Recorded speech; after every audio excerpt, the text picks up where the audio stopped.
हेमचंद दास कानूनांगो एक भारतीय राष्ट्रवादी और अनुशीलन समिति के सदस्य थे। कानूनांगो ने 1907 में पेरिस की यात्रा की, जहां उन्होंने निवसित रूसी क्रांतिकारी से पिकिक एसिड बम बनाने की तकनीक सीखी। कानूनांगो का ज्ञान राज्य और विदेश में सभी भारतीय राष्ट्रवादी संगठनों में प्रसिद्ध किया गया था। 1908 में कानूनांगो अलीपुर बम केस में अरविंद घोष के साथ प्रमुख सह अभियुक्त में से एक थे।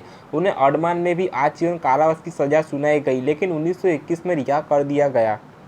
वह संभवतः भारत के पहले क्रांतिकारी थे जो सैन्य और राजनीतिक प्रशिक्षण प्राप्त करने के लिए विदेश गए थे। उन्होंने पेरिस में रूसी प्रवासी से प्रशिक्षण प्राप्त किया।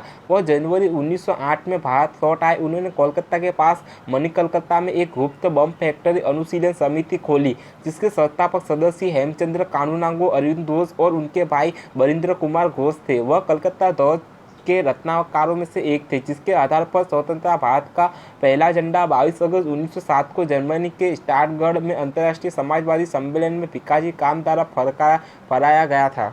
चंद्र ने निर्णय लिया कि तकनीकी जानकारी की आवश्यकता है और वह इस प्राप्त करने के लिए यूरोप गए। यात्रा के लिए धन की व्यवस्था करने के लिए उन्होंने कलकत्ता में अपना घर बेच दिया। 1906 के अंत में मसीह पहुंचकर उन्होंने स्विट्जरलैंड, फ्रांस और इंग्लैंड में क्रांतिकारी या क्रांतिकारी को जानने वाले लोगों से संपर्क करने की कोशिश में कुछ महीने बिताए। आखिरकार जब उन्होंने पेरिस में रसायन विज्ञान का अध्ययन किया तो उन्हें समर्थन देने के लिए एक समर्थक मिल गया। जुलाई 1907 में किसी ने जोसेफ अल्बर्ट, जिन्हें लिबर्टोड के नाम से जाना जाता है, को हेमचंद और उनके दोस्त पांडुरंगा बप्पर से मिलवाया। एक महिला अराजकतावादी जाहिरा तौर पर एम्मा गोल्डमैन की मदद से उन्हें एक रहस्यमय रूसी के नेताओं वाली पार्टी में शामिल किया गया, जिसे बाद में पीएचडी के नाम से जाना गया।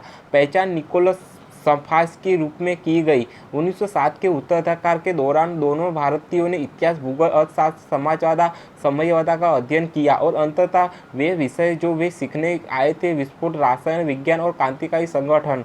हेमचंद्र अध्ययन तकनीकी साहित्य से भर ट्रैक लेकर यूरोप से लौटे, जिनमें सबसे महत्वपूर्ण वस्तु बम बनाने पर रूसी से अनुवादित संतार पेज का मैनुअल था। हेमचंद्र का बरिंद्र के साथ शामिल होने का इरादा नहीं था, लेकिन श्री अरबिंदो के साथ बातचीत के बाद वह सहयोग करने के लिए सहमत हो गए।